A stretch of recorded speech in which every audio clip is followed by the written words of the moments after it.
High, আমি শিশির sir. এখনও যে সমস্ত ছাত্রছাত্রী এই চ্যানেলটি সাবস্ক্রাইব করোনি তারা অবশ্যই চ্যানেলটি সাবস্ক্রাইব করে নেবে। তাহলে তোমরা পরপর ভিডিওগুলো বা আমার এই ক্লাসগুলো পেতে থাকবে। আজকে আমরা আলোচনা করব অষ্টম শ্রেণীর যে চতুর্থ অধ্যায়টি, আগের দিন আমি অর্ধেকটা করেছি, তার আজকে শেষ অংশটি। ইস্ট ইন্ডিয়া কোম্পানির ভারতে অর্থনীতির আরেকটি অন্যতম দিক হলো কৃষির বাণিজ্যিকরণ, অর্থাৎ তারা বাণিজ্যের স্বার্থে কৃষিকাজকে গুরুত্ব দিয়েছিল।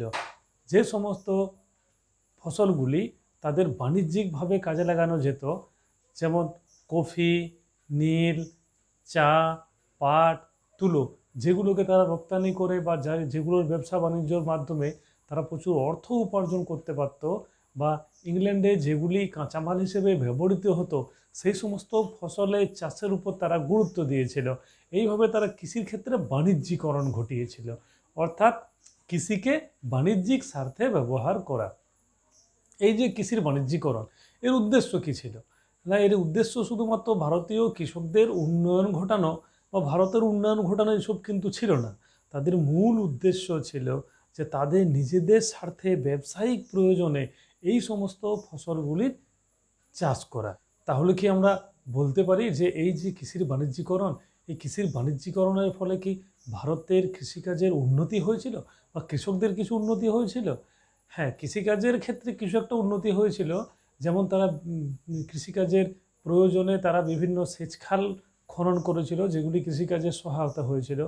কিন্তু কৃষকদের বিশেষ উন্নতি হয়নি, কারণ তারা সেচ খালগুলি করার ফলে তার থেকে তারা বেশি করে বাড়তি রাজস্ব আদায় করতো বা কর চাপাতো কৃষকদের কাছ থেকে। কারণ চিরস্থায়ী বন্দোবস্ত প্রচলিত হওয়ার ফলে তাদের বাড়তি রাজস্ব চাপানোর কোনো সুযোগ ছিল না।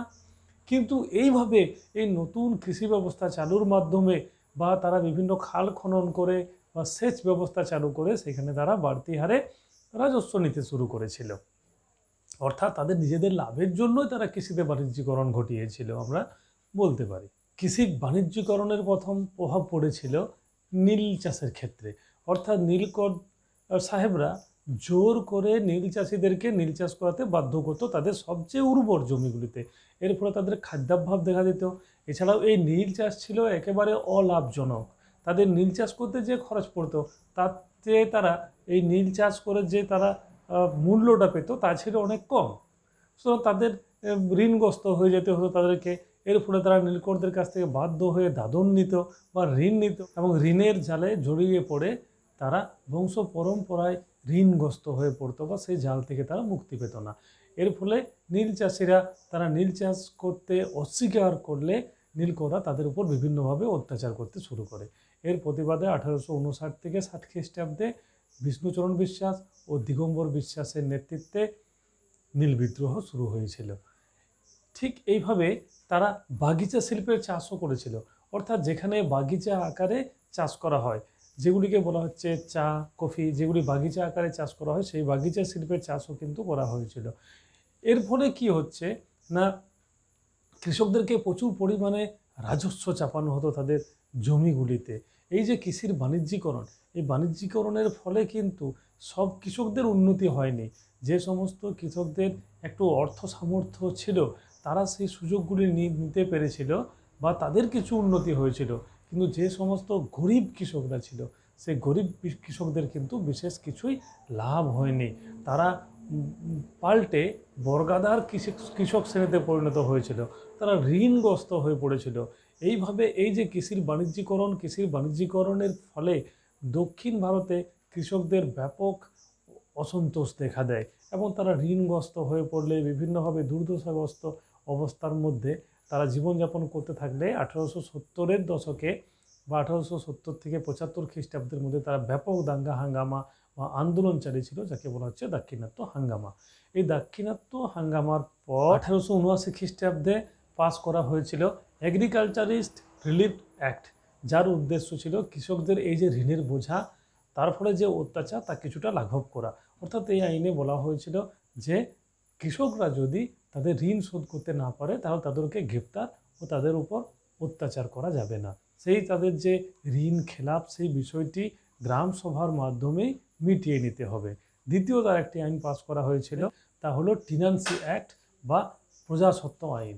এই আইন অনুযায়ী বলা হয়েছিল যে কোনো রকম আদালতের পরোয়ানা ছাড়া কৃষকদেরকে তার জমি থেকে উৎখাত করা যাবে না, যে আমি ইচ্ছা মতো কৃষকদেরকে জমি থেকে হটিয়ে দিলাম, এটা কিন্তু করা যাবে না। খাজনা বাড়ানোর সময় তাদেরকে জমিদারদেরকে নির্দিষ্ট কারণ দর্শাতে হবে যে কী কারণে খাজনা বৃদ্ধি করা হয়েছে সেই বিষয়টি। এছাড়াও আলোচনা করব অবশিল্পায়ন। আমরা জানি ভারতের শিল্প, বিশেষত বস্ত্র শিল্প খ্যাতি ছিল জগৎজোড়া। বিশেষ করে ঢাকার যে মসলিন শাড়ি, সেই মসলিন শাড়ির খ্যাতি ছিল একেবারে বিশ্বের বিভিন্ন বাজারে, বিশেষ করে ইংল্যান্ডে। কিন্তু ইংরেজরা ভারতে আসার পর তারা ব্যবসা বাণিজ্য করার সময় ভারতে বিশেষ করে বস্ত্রশিল্প ও বিভিন্ন ধরনের মশলাপাতি তারা ভারত থেকে নিজের দেশে নিয়ে যেত, এবং তাদের দেশ থেকে বিশেষ করে বিভিন্ন ভারী ধাতু বা ধাতব জিনিসপত্র তারা ভারতবর্ষে নিয়ে আসতো। কিন্তু এই ভারতের বস্ত্র ইংল্যান্ডে নিয়ে যাওয়ার ফলে ইংল্যান্ডের যে সমস্ত বস্ত্র শিল্পের মালিকরা ছিল তারা তার বিরুদ্ধে প্রতিবাদ করেছিল, কারণ তাদের বাজার এতে নষ্ট হয়ে যাচ্ছিল। ভারতের যে বস্ত্রের চাহিদা তার সঙ্গে তারা পাল্লা দিতে পারছিল না। এর ফলে 1720 খ্রিস্টাব্দে সেখানে একটি আইন পাস করে ভারতের বস্ত্র ইংল্যান্ডের বাজারে বিক্রি করা বন্ধ করে দেওয়া হয়। এছাড়াও বিভিন্ন ধরনের শুল্ক চাপানো শুরু হয়ে যায় ভারতীয় বস্ত্রশিল্পের উপর, বা সেখানে ভারতীয় বস্ত্র বিক্রি করতে গেলে। এই যে বস্ত্রশিল্পের ক্ষেত্রে যে সুতো প্রয়োজন, সেই সুতোর ক্ষেত্রে কিন্তু মূল একচেটিয়া অধিকার ভোগ করত ইস্ট ইন্ডিয়া কোম্পানি, এবং তারা সেই সুতোর দাম বৃদ্ধি করে দেয়। এর ফলে ভারতের বস্ত্রশিল্প ধীরে ধীরে ধ্বংস হতে শুরু করেছিল। এছাড়াও অন্যতম কারণ ছিল যে ইংল্যান্ডে শিল্প বিপ্লব ঘটেছিল। সেই ইংল্যান্ডে শিল্প বিপ্লব ঘটার ফলে সেখানে যন্ত্র বা কলকারখানায় সময় অনেক বেশি বস্ত্র উৎপাদিত হতো, কিন্তু ভারতীয়দের হাতে বোনা যে সমস্ত বস্ত্রশিল্প সেগুলোর মূল্য ছিল অনেক বেশি। তাই মূল্যের ক্ষেত্রে ইংল্যান্ডের শিল্প কারখানায় তৈরি বস্ত্রগুলির সঙ্গে কিন্তু টেক্কা দিতে পারছিল না, এবং 1813 খ্রিস্টাব্দে ইস্ট ইন্ডিয়া কোম্পানির একচেটিয়া বাণিজ্যের অধিকার বন্ধ হয়ে যাওয়ার পর ইংল্যান্ডের বিভিন্ন কোম্পানিগুলি বা বিভিন্ন ব্যবসায়ী গোষ্ঠী তারা ভারতে ব্যবসা বাণিজ্য করতে শুরু করেছিল। এইভাবে ভারতের শিল্প, বিশেষত বস্ত্রশিল্প ধীরে ধীরে তার অবনতি ঘটছিল, যাকে বলা হয় অবশিল্পায়ন। এই অবশিল্পায়নের ফলে ভারতে ব্যাপক প্রভাব পড়েছিল। অর্থাৎ এই যে সমস্ত শহরে মানুষ বসবাস করত, সেই সমস্ত শহরের মানুষ গ্রামের যে চলে যেতে শুরু করে, সেখানে তারা কৃষিকাজ করতে শুরু করে। এইভাবে কৃষিকাজের ক্ষেত্রে চাপ বৃদ্ধি পেয়েছিল, শহরগুলি ধ্বংস হয়ে গিয়েছিল, গ্রামীণ যে অর্থনৈতিক ব্যবস্থা সেই অর্থনৈতিক ব্যবস্থা ভেঙে পড়েছিল। ভারতের অর্থনৈতিক অবস্থা একেবারে চরম দুর্দশাগ্রস্ত অবস্থায় এসে পৌঁছেছিল। এছাড়াও অর্থনীতির একটি অন্যতম দিক হলো ইস্ট ইন্ডিয়া কোম্পানির ভারতবর্ষে রেলপথের প্রচলন। আমরা জানি লর্ড ডালহৌসি 1853 খ্রিস্টাব্দে বোম্বাই থেকে থানের মধ্যে প্রথম রেলপথ চালু করেছিলেন, এবং তাদের এই যে রেল ব্যবস্থা চালু করা, তার রেল ব্যবস্থা চালু করার মূল উদ্দেশ্য কিন্তু ভারতীয়দের উন্নয়ন ঘটানো বা ভারতীয়দের রেল চালুর মাধ্যমে যাতায়াতের সুবিধা করানোর জন্য কিন্তু নয়। এর মূল উদ্দেশ্য ছিল কি না, যাতে করে তাদের যে সমস্ত প্রয়োজনীয় কাঁচামাল, সেই কাঁচামালগুলি খুব সহজেই নিয়ে আসা যায়, এবং কোনো জায়গায় কোনো যদি বিদ্রোহ বা আন্দোলন দেখা দেয় সেখানে দ্রুত সেনাবাহিনী পৌঁছানো যায়। এটাই ছিল তাদের মূল উদ্দেশ্য, এবং এই কারণেই তারা ভারতবর্ষে রেল চালু করেছে। এছাড়াও ইস্ট ইন্ডিয়া কোম্পানির একটি অন্যতম দিক হলো ভারতের টেলিগ্রাফ ব্যবস্থা চালু করা। এটারও ঠিক উদ্দেশ্য ছিল রেল চালু করার মতোই। 1851 খ্রিস্টাব্দে ভারতে প্রথম পরীক্ষামূলকভাবে টেলিগ্রাফ ব্যবস্থা চালু করা হয়, এবং 1856 খ্রিস্টাব্দে ভারতে এই টেলিগ্রাফ ব্যবস্থা সম্পূর্ণরূপে চালু হয়েছিল। এবং এই টেলিগ্রাফ ব্যবস্থা চালুরও তাদের মূল উদ্দেশ্য ছিল কি না, এই দেশে কোনো বিদ্রোহ ঘটলে বা কোনো দ্রুত প্রশাসনিক খবর পৌঁছাতে যাতে সুবিধা হয়, সেই উদ্দেশ্যেই তারা কিন্তু এই টেলিগ্রাফ ব্যবস্থা চালু করেছিল, ভারতীয়দের উন্নয়ন ঘটানোর জন্য বা ভারতীয়দের সুবিধার জন্য নয়। এছাড়াও একটি গুরুত্বপূর্ণ বিষয় হলো এই চতুর্থ অধ্যায়ে, তা হলো সম্পদের বহির্গমন। অর্থাৎ আমরা জানি যে সেই পলাশির যুদ্ধের পর থেকে ইস্ট ইন্ডিয়া কোম্পানি বিভিন্নভাবে আমাদের দেশে জোর জুলুম করে তারা বিভিন্ন রাজস্ব আদায়, কর আরোপ, উপঢৌকন আদায়, বিভিন্নভাবে তারা আমাদের দেশ থেকে অর্থ সম্পদ লুটপাট করে তারা নিজেদের দেশে নিয়ে চলে যেত। এবং এছাড়াও ইংল্যান্ডে যে সমস্ত শিল্প বিপ্লবের পর জিনিসপত্র উৎপাদিত হতো, সেই জিনিসপত্র বিক্রির মূল বাজার ছিল ভারতবর্ষ। এই জন্য ভারতকে ইংল্যান্ডের রত্ন বলা হতো। এবং এইভাবে ভারতীয়দের যে সম্পদ, সেই সম্পদকে তারা ভারতের উন্নয়নের কাজে না লাগিয়ে কোম্পানির বিভিন্ন কর্মচারীদের বেতন বাবদ, এছাড়াও বিভিন্ন উপঢৌকন বাবদ, এছাড়াও বিভিন্ন ধরনের ব্যক্তিগত ব্যবসা বাণিজ্যের মাধ্যমে তারা ভারত থেকে প্রচুর সম্পদ ও কাঁচামাল তারা লুট করে নিজের দেশে নিয়ে চলে যেত।